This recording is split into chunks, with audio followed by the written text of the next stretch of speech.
Hello, everybody. Extremely sorry for the delay. I've been stuck up with college work and it has been very, very busy.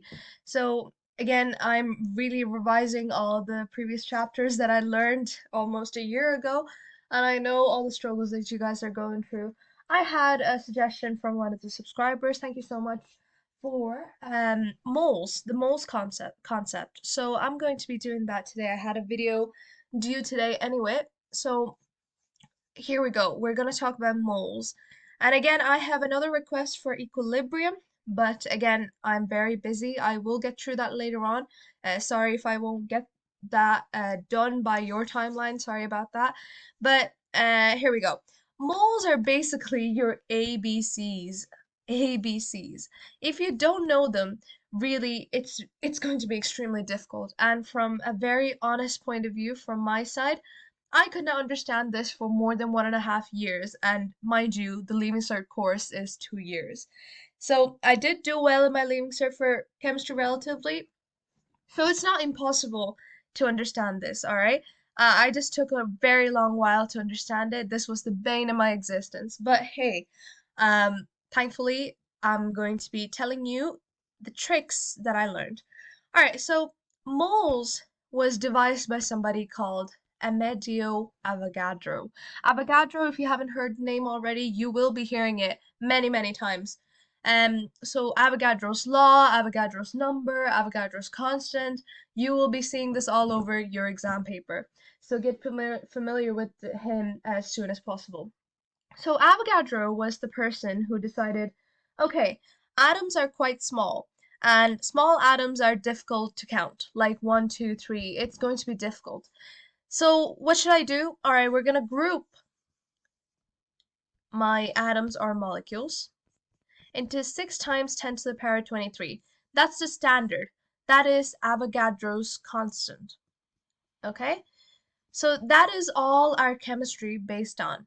Now you understood nothing, I know that, so I'm going to give you a really small real life example, I suppose.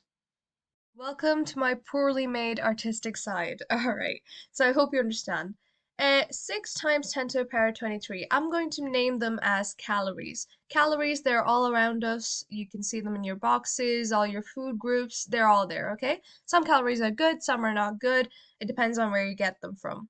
So, from a basic understanding, we agree that strawberries have less calories than a slice of pizza. Because if you think about the nutritional value, I'm not going to go into home economics now, but relatively, strawberries are much more less calorific than your pizza. Because pizza has all the fats and the cheese and all the things, yeah? And strawberry is just water and all minerals. All right, simple thing. We need to agree on that first.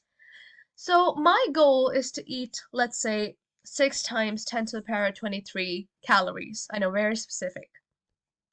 So I have a bowl of strawberries, and turns out this entire bowl is 6 times 10 to the power 23. But then I'm going to eat my slice of pizza, and unfortunately, half of my pizza is equal to 6 times 10 to the power 23. Why? Because compared to the strawberry, the pizza is more heavy or calorific. All right? I hope you understood that now. So I'm going to go back to the periodic table. Okay, so this, you need this for moles. Okay, let's say your hydrogen is equivalent to a strawberry, okay, and your gallium is equal to a pizza. You need more of hydrogen to get 6 times 10 to the power 23 than your gallium, because the molecular mass of gallium is 70. If you look at your hydrogen and your gallium, this is the MR, molecular mass. I hope you understand this atomic mass and the atomic number. Your small number is your atomic number, and this is your atomic mass. Okay? Atomic mass is weighed in grams. So 1 gram of hydrogen and 70 grams of gallium both have the same number of atoms, is what they're saying. 6 times 10 to the power 23. That's it. One mole, one mole is equal to the relative atomic mass of an element. It's as simple as that. So, in short, hydrogen and gallium are very different. They're not the same, of course not.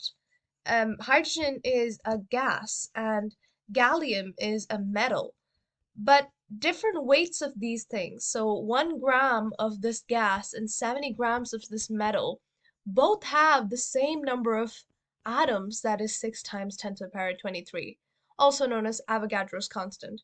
If you go back to my strawberry and the pizza, maybe this whole bowl is 50 grams, and maybe this pizza is 5 grams. But these both have the same number of calories, and that is 6 times 10 to the power 23. So it doesn't matter which element that we're talking about. All that matters is the weight. How much of it do you have? And at the end of the day, you need 6 times 10 to the power 23. So our wonderful chemist and the scientist all did the work for us. That's how we have the periodic table. And that's how we have decided on these masses. I'm sure you have questioned once in your life, where do we get all these masses from? Did you sit down and count every single element? All 118. I'm sure there's more now. 118 of these, or sorry, they're renamed. There aren't more. But all of these, you didn't sit down and say, okay, 1 atom of radon, 1 atom of francium, 1 atom of lithium. Nobody's gonna sit down and count like that. So the whole basis is your 6 times 10 to the power 23. So that made the lives of scientists easier. At the end of the day, us chemistry students somewhat easier as well. Next thing that you need to be careful about is the words molecules or atoms. I will get to the calculations soon, but you need to understand this first. Molecules or atoms.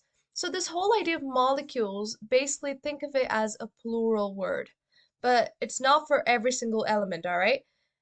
So I'm gonna give you the list of the elements that you would call molecules. There are 7 elements called the diatomic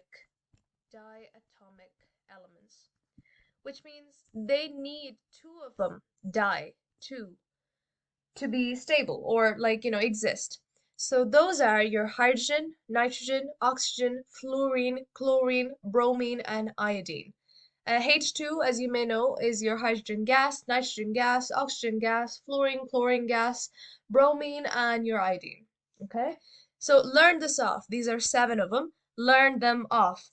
Now, why do I say that? Because many times in your questions, they may give you, let's say, I2 molecules. And then the question, because they're tricks, might be to say how many atoms are there. And many times students will give you the answer for molecules. Let's say 1 gram is equal to, 1 mole, 1 mole of oxygen is equal to, oxygen atoms is equal to 16. Okay, in your periodic table, it's not diatomic, it's just single atoms. Remember that? It's just single atoms. So that's 16 grams. And then when you say 1 mole of oxygen molecules, remember there's 2 of them. Many times people forget that. So that's 16 times 2, 32 grams. And the question or the answer that you're supposed to be giving might be in atoms, and many times people work them out in molecules and forget to divide them by 2 or whatever to get your final answer in atoms. So huge trick, and you lose a lot of marks. So learn these guys off. Let's do some questions now. What is the mass of 3 moles of aluminium atoms? Okay, Al stands for aluminium. So the first thing that I do is underline the keywords. What is the mass? So it's asking for the mass of 3 moles. I know the moles of aluminium atoms. I know what's the atoms that they're asking for. And keyword, it is atoms, not molecules. I check my periodic table, and here's aluminium, and the molecular mass, it's going to be 27. Rounded up. We know from all the explanations that I did above that moles is equal to your molecular mass. We know that. So 1 mole of aluminium is equal to 27 grams of, well, aluminium. 3 moles, so that's 3 times 27, and that will be 81 grams. 3 moles is equal to 81 grams. Next up, find the molecular mass of H2O. We know molecular mass is equal to moles, so it's basically asking to find 1 mole of water. Okay, how do I do that? I add up all the molecular moles of the elements that are in water. So H2O, H2, 1H is equal to 1, 2 of that would be 1 times 2, so that's 2 grams. Plus, I know oxygen is equal to 16, so that's 16 grams. Total is 18 grams. All right, so 18 grams of water has 6 times 10 to the power 23 molecules in it. The method I showed you above is simple and nice when it comes to normal questions like that. But when it starts to get more complicated like this, especially as a beginner, you'll start to get really confused because 2 of these things that we need to find will have the same unit, that is grams, so you get confused. So I'm going to give you an example now. Find the mass of 0.125 moles of calcium chloride. All right, so this is where I use my triangle. This triangle, you've seen it in my previous videos if you've watched them. So this is how I use it. Find the mass. So the key word is to find the mass. Okay, so that's just normal mass over here. Find the mass. And I have the moles given, moles here, of CaCl2. So I know I'm able to find my relative molecular mass. So what do? Whatever I need to find, I'm going to cover. So mass is the one that I need to find, so I covered that. So that basically gives me the formula. That is to multiply. Moles multiplied by molecular mass. Now, molecular mass, how do I find that? Use your periodic table. CaCl2. Calcium is equal to 40 grams. Cl is equal to 35.5. There's 2 of them, so I'm going to multiply by 2, and that is 71. In total, that gives me 111 grams. And that is molecular mass. Keep on labeling your thing or else you'll get confused whether it's mass or molecular mass. Okay, moles, I have it 0.125. Multiply them, and the answer that I get is 13.875 grams. And that is your mass. In short words, this much grams of CaCl2 contains 0.125 moles. If I change that question slightly, and the question was asking for me to find the moles in 13.87 grams of CaCl2, same thing. What do? I just changed my cover from mass to moles. So this time, it's mass divided by molecular mass. Mass divided by molecular mass. So if you do that, that's basically the reverse of what we did before. And I get 0.125 moles. As we know, that is the right answer. Let's go even further. Now, instead, this is just me saving myself from doing other questions. I don't have much time left in the video. So if I cover molecular mass, now the question is asking to find the molecular mass. Simple. Mass divided by moles. Mass 13.875 divided by 0.125, and that'll give me 111 grams, as we know before.